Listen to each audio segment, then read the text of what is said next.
Hello दोस्तों, welcome to the Bansal classes. और आज का जो हमारा टॉपिक है वो हमारा मॉलिक्यूलर बेसिस ऑफ इनहेरिटेंस। इस टॉपिक में से एक और इसका अंदर का टॉपिक है, इसका नाम है न्यूक्लियोसोम मॉडल।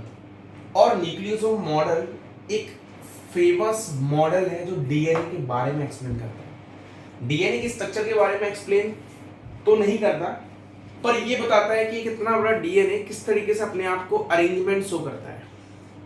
अगर मैं बात करूं नीट के लेवल से या मैं अगर बात करूं बोर्ड के लेवल से, जनरली टीचर्स इस टॉपिक को एक्सप्लेन नहीं करते। तो आज आपको इसका एक बेस्ट और शॉर्ट और फुल, जहां से आप अगर नीट के क्वेश्चंस अटेम्प्ट करना स्टार्ट करो तो सारे क्वेश्चंस हो जाएंगे।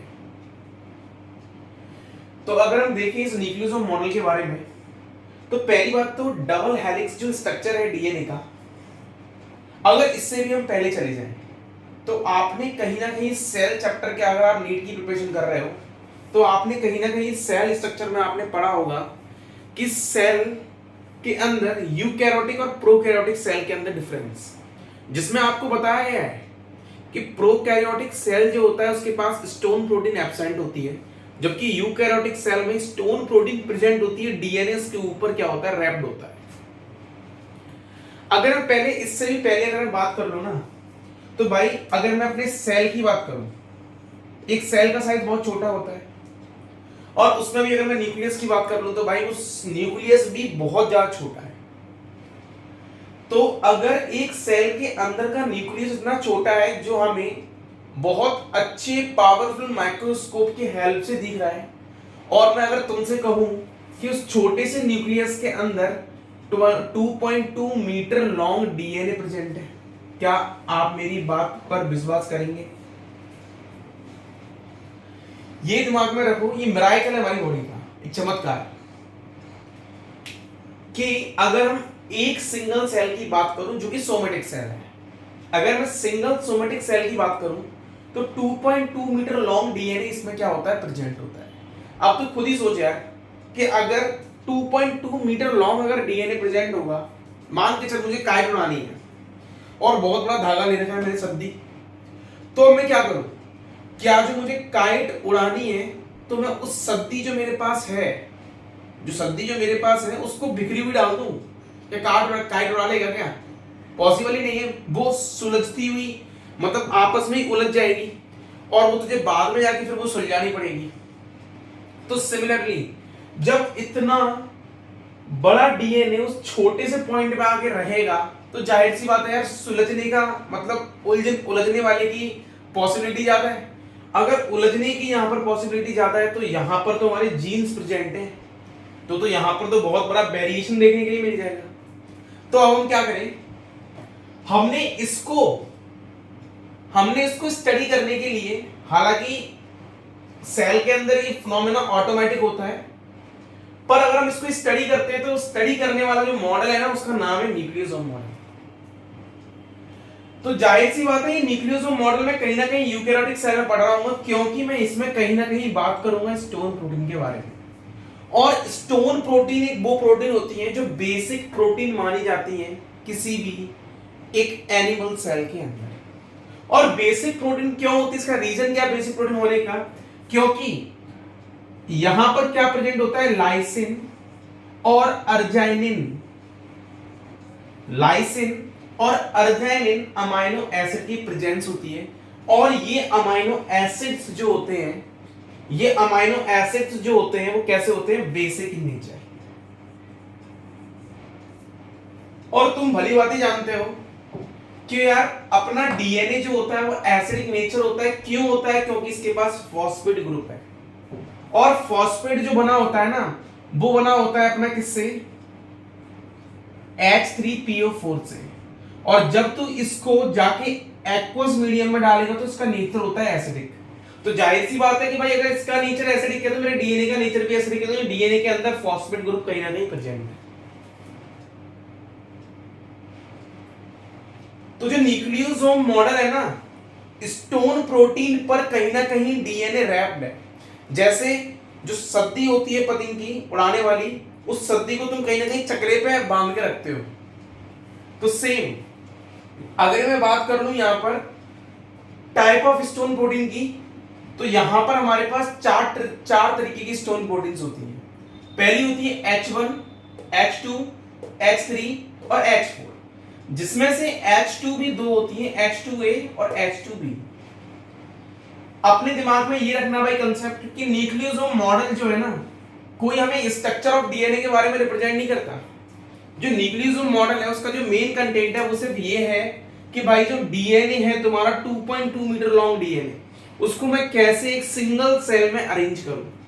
जो बताने का जो सिस्टम है वो सिस्टम होता है हमारा कौन, न्यूक्लियोसोम मॉडल। और इसी को ही दूसरा नाम से हम बोलते हैं पैकेजिंग ऑफ डीएनए हेलिक्स। और क्लास 12 के बोर्ड के लिए बहुत इंपॉर्टेंट क्वेश्चन हो जाता है।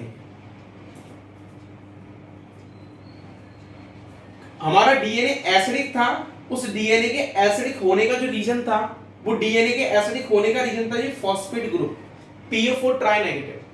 अगर ये PO4 ट्राई नेगेटिव अगर नहीं होता तो डीएनए हमारा एसिडिक नहीं होता। और जरा देखो कहीं ना कहीं ये बेसिक प्रोटीन है और ये एसिडिक मॉलिक्यूल है, तो एसिड और बेस मिलते हैं तो क्या बनता है, न्यूट्रल कंपाउंड बनता है। तो इसका मतलब डीएनए और जब बेसिक आपस में मिलेंगे तो एक स्टेबलाइज फॉर्म हो जाएगी, और वो स्टेबलाइज फॉर्म ही समझाने वाला है न्यूक्लियोसोम मॉडल। जल्दी से आप इसको नोट्स फॉर्म में लिखें या स्क्रीनशॉट लें।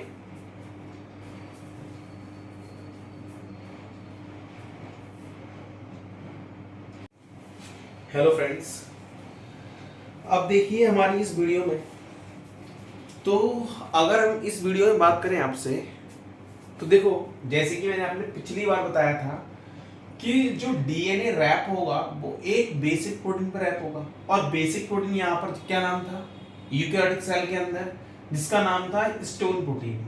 तो जाहिर सी बात है यार, ये न्यूक्लियोसोम मॉडल जो पढ़ रहा हूँ किसका पढ़ रहा हूँ, यूकैरियोटिक सेल का। अगर मैं यहाँ पर बात करूँ तो सपोज दैट, अगर आप एक एग्जांपल लेके समझे, तो यहाँ पर अगर मैं बात करूँ एक ऑक्टामर की, पहले तो आप ये पर समझिए कि हिस्टोन ऑक्टामर मतलब क्या है। स्टोन मतलब है स्टोन प्रोटीन, और ऑक्टामर मतलब क्या है, 8 पीसेस में। कैसे, अभी समझिए। मान के चलिए मेरे पास ये एक स्टोन ऑक्टामर है, तो मैंने यहां पर क्या किया, इस स्टोन ऑक्टामर में बैक साइड पर यहां पर 1 2 3 4, और सिमिलरली फ्रंट की तरफ 1 2 3 4, तो 4 यहां और 4 यहां। अब मान के चलिए मैंने बोला कि भाई ये वाला जो ब्लॉक है वो मेरा H2A स्टोन प्रोटीन है। मैंने जो नाम बताया था स्टोन प्रोटीन का, तो ये H2A। सिमिलरली अगर ये H2A है तो बैक साइड में ये वाला कॉलम भी कौन सा होगा, H2A होगा। अगर मैं यहाँ 2D में शो करूंगा तो मैं H2 जो A है सिर्फ मैं एक ही शो कर पाऊंगा, तो समझ जाओ कि भाई इसके पीछे भी एक ब्लॉक बाकी है। सिमिलरली अगर मैं यहाँ बात करूं कि भाई ये H2B है, तो यहां पर ये H2B है, मतलब यहां पर पीछे वाला भी क्या होगा, ये H2B प्रेजेंट होगा। कोई डाउट? तो इस तरीके से पूरा एक ऑक्टामर बना हुआ है। सेम यहां पर ये क्या बना हुआ है, एक ऑक्टामर बना हुआ है। अगर हम यहां पर देखें तो इस ऑक्टामर पर ये जो ग्रीन ग्रीन है वो मेरा क्या है, डीएनए। और डीएनए मुझे पता है कैसा होता है, एसिडिक नेचर होता है। क्यों होता है, क्योंकि इसमें फॉस्फेट ग्रुप प्रेजेंट है। तो अगर मैं यहां पर देखूं, ये मेरा ये ऑक्टामर है, इस ऑक्टामर पे क्या है, ये डीएनए रैप हो रहा है। ये ऐसा नहीं है कि डीएनए यहां पर 2 चक्कर लगा रहा है, ये 2 चक्कर नहीं लगाता। अगर मैं इसके राउंड्स की बात करूं तो इसका जो राउंड होता है एक, अगर मैं इसकी राउंड की बात करूं तो राउंड कितना होता है, 1.67, मतलब एक और आधे चक्कर से भी ज्यादा चक्कर लगा रहा है। यहां से लगाते हुए निकल जाता है कहां पर, इस H1 प्रोटीन के पास, और उसको रैप करते हुए, मान के चलो H1 प्रोटीन ये यहां से रैप करते हुए फिर बाहर निकल जाता है, फिर दूसरे ऑक्टामर पे आता है। ऐसे बहुत सारे स्ट्रक्चर यहां प्रेजेंट होते हैं। ये तो मैंने आपको बस ये 2 ऑक्टामर के बीच की कहानी बताई है। ऐसे यहां पर मिलियंस ऑफ ऑक्टामर प्रेजेंट होते हैं जो इस डीएनए को क्या कर रहे होते हैं, रैप कर रहे होते हैं। अगर मैं यहां पर देखूं तो जो H1 ये प्रोटीन है मेरी, इस H1 प्रोटीन पर अब ये क्या करेगी, तूने कहीं ना कहीं पढ़ा हुआ है अगर मैं सेल साइकिल की बात करूं तो सेल साइकिल के अंदर तूने पढ़ा हुआ है कि सबसे ज्यादा अगर मैं बात करूं स्टडी ऑफ क्रोमोसोम मुझे करनी है तो बहुत अच्छा क्वेश्चन है, पैट क्वेश्चन है नीट का पैट क्वेश्चन ये है कि भाई अगर मुझे स्टडी करनी है किसकी, क्रोमोसोम्स की, तो बेस्ट स्टडी मैं किस फेज में कर पाऊंगा, ड्यूरिंग द मेटाफेज स्टेज के अंदर। मतलब यहां पर क्या होगा, क्रोमोसोम में कंडेंस पार्ट है डीएनए का, क्रोमोसोम जो है वो कंडेंस पार्ट है डीएनए का। इसका मतलब मेटाफेज स्टेज एक ऐसी स्टेज है जहां पर तुझे डीएनए जो है वो मैक्सिमम कंडेंस फॉर्म में मिलेगा। मतलब मैं बोल सकता हूं कि इस दौरान ये जो डीएनए का जो स्ट्रक्चर है मतलब 2.2 मीटर जो लॉन्ग डीएनए है, अब वो क्या कर रहा होगा, अपने आप को रैप कर रहा होगा अराउंड द H1 प्रोटीन। अगर हम यहां बात करें, मान के चलो मेरे पास ये डीएनए है, ये मेरे पास पूरा डीएनए है जो कहां से, इस एक ऑक्टामर से बाहर निकला है और एक इस ऑक्टामर के अंदर जाने से पहले की बात हो रही है। तो अगर मैं देखूं ये मेरे पास जो H1 प्रोटीन है ये क्या करेगी, अपनी ही एक्सिस पर मेटाफेज के दौरान अपनी ही एक्सिस पर घूमना स्टार्ट कर देगी और अपनी ही एक्सिस पर ये घूमेगी। तो ये क्या करेगी, अपने अगल बगल वाले जो डीएनए मतलब ये वाला डीएनए और ये वाला डीएनए क्या कर लेगी, उसको अपने ऊपर लपेट लेगी। और जैसे ही वो अपने ऊपर उसको लपेट लेगी तो क्या होगा भाई, लपटा कौन सा वाला डीएनए, ये वाला डीएनए लपटा ना, ये वाला डीएनए लपटा ना। तो अगर जब ये H1 प्रोटीन पर ऑटोमेटिक रैप होना स्टार्ट हो जाएगा तो इस वाले डीएनए का जो नाम बोल दिया, इसका नाम बोल दिया मैंने क्या, लिंकर डीएनए। अब अगर मैं तुझसे बोलूं कि भाई H1 प्रोटीन मूवमेंट कर रही है, मैं समझ जाएगी कि मेटाफेज स्टेज के अंदर आ चुके हैं और अब कंडेंसेशन होने वाला है डीएनए का। और ये सारा मैं फिनोमेना देख रहा हूं ना, वो देख रहा हूं मैं इलेक्ट्रॉन माइक्रोस्कोप की हेल्प से। ये बहुत पावरफुल माइक्रोस्कोप है, इसके हेल्प से मैं ये सारे स्ट्रक्चर्स को देख पा रहा हूं और ये स्ट्रक्चर एक तरीके से ऐसे विजिबल हो रहा है जैसे मोतियों की माला की तरह। ये एक माला है, यहां पर ये मोतियां प्रेजेंट है, तो ऐसा लग रहा है कि मोतियों की माला की तरह, इसलिए मैंने बोल दिया जैसे बीड्स ऑन स्ट्रिंग। अगर मैं यहां बात करूं न्यूक्लियोसोम की, तो जरा न्यूक्लियोसोम देखते हैं क्या है। जो स्टोन ऑक्टामर है ना, यहां से जो डीएनए एंटर ले रहा है और रैप करते हुए 1.67 टाइम टर्न लेते हुए बाहर निकल रहा है। तो ये जो ऑक्टामर है यहां से लेकर यहां तक का जो स्ट्रक्चर है, इसको मैंने क्या बोला है, न्यूक्लियोसोम बोला है। तो एक न्यूक्लियोसोम के अंदर मेरे पास ऐसे कितने बेस पेयर प्रेजेंट होते हैं डीएनए के, वो है मेरे पास 200 बेस पेयर्स। एक न्यूक्लियोसोम के अंदर ऐसे मेरे पास कितने बेस पेयर्स प्रेजेंट है डीएनए के, वो है मेरे पास 200 बेस पेयर्स। और इसी डीएनए पे कहीं ना कहीं ऐसा सीक्वेंस भी होगा जो तुम्हारा कम से कम प्रोटीन सिंथेसाइज करने में हेल्प करेगा, और उस सीक्वेंस को मैं क्या बोलता हूं, जीन कहता हूं। कोई डाउट? एक बार और देख लीजिए कि भाई सबसे पहले मुझे क्या करना है, एक बहुत लंबा डीएनए उसको मुझे प्रोटेक्ट करना है। अगर भाई मैं इसको प्रोटेक्ट नहीं कर पाया, इसको मैं रैप नहीं कर पाया, सारी इंफॉर्मेशन यहां पर ही है, तोते खड़े कर देगा ये। तो यहां पर मैं क्या करूंगा, अगर मुझे इसे रैप करना है भाई, अगर प्रॉपर्ली इसे रैप करना है तो एक ना एक मॉडल में डिजाइन करना पड़ेगा। वो मॉडल कौन सा एक्सप्लेन करता है, वो करता है न्यूक्लियोसोम मॉडल। बस ये बताता है कि भाई 2.2 मीटर लॉन्ग डीएनए किस तरीके से मुझे रैप करना है। अब यहां पर क्या होगा, इस डीएनए को पहले ऑक्टामर के पास आएगा। इस ऑक्टामर में कितनी प्रोटीन्स है पहले को दिमाग में रख लो। इस ऑक्टामर के पास H2A है, H2B है, H3 है, H4 है, सबके दो दो लोब्स प्रेजेंट है।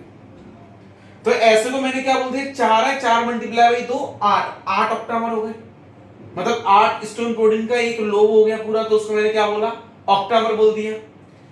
सिमिलरली बाहर प्रेजेंट होती है H1, फिर ऐसा ऑक्टामर का एक और लोब।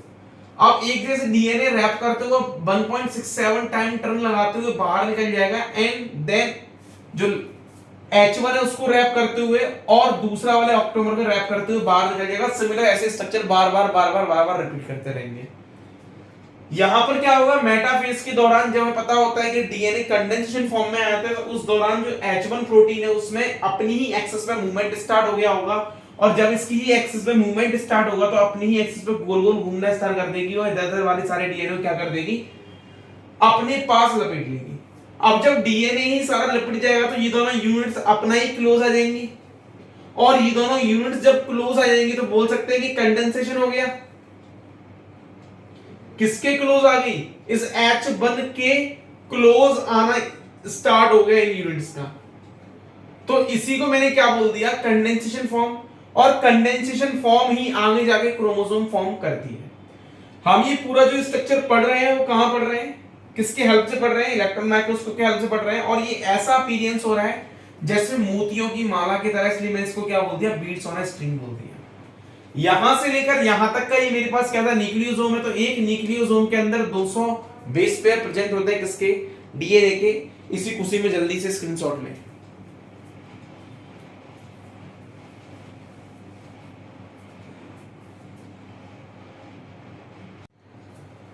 और अब इस टॉपिक का लास्ट पॉइंट जो कि है, हमारे पास ये डीएनए था, हमारे पास ये पूरा जो ग्रीन ग्रीन बनाया है वो क्या है, हमारे पास डीएनए है।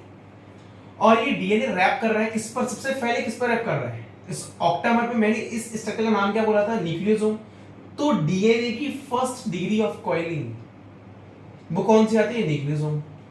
अगर मैं बात करूं सोलेनॉइड की, तो सोलेनॉइड क्या है, यहां पर ये जो तीनों मिलकर जो फिगर बना रहे हैं ना, वो है हमारे पास सोलेनॉइड। तो इसका मतलब नेक्स्ट अगर मैं डिग्री ऑफ कॉइलिंग की बात करूं तो वो सोलेनॉइड है। और देन उसके बाद एक थ्रेड लाइक स्ट्रक्चर बनेगा जिसको हम बोलेंगे क्रोमेटिन। मतलब first degree of coiling nucleosome, second degree of coiling solenoid, third degree of coiling chromatin, and last and condensation form of DNA is known as chromosome. तो last condensation form जो होती है DNA की, उसको हम क्या बोलते हैं, क्रोमोसोम बोलते हैं। अगर तुमसे पूछा जाए कि सबसे ज्यादा कंडेंस फॉर्म कौन सी डीएनए की, वो होगा क्रोमोसोम, जो आपको कहां देखने के लिए मिलेगा, मेटाफेज स्टेज के अंदर हाईली कंडेंस फॉर्म होगा। आप इसको इजीली स्टडी कर लोगे मेटाफेज के अंदर।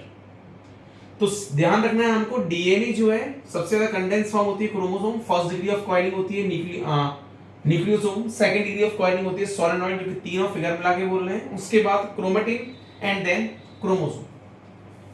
और ये क्वेश्चंस बार बार रीड के अंदर रिपीट करता है, इसलिए इस क्वेश्चन को ढंग से प्रिपेयर करें कि डीएनए क्या है, न्यूक्लियोसोम क्या है, सोलेनॉइड क्या है, क्रोमेटिन क्या है, क्रोमोसोम्स क्या है।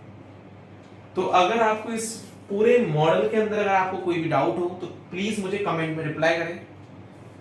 अगर आपको ये वीडियो अच्छी लगी हो तो आप इस चैनल को सब्सक्राइब कर लीजिए, ऐसी और भी वीडियोस आएंगी। तो अगर आप इस बंसर क्लास में कंटिन्यू बने रहोगे तो आपको ओवरऑल सारे हर एक चैप्टर की प्रॉपर वीडियोस मिलेगी।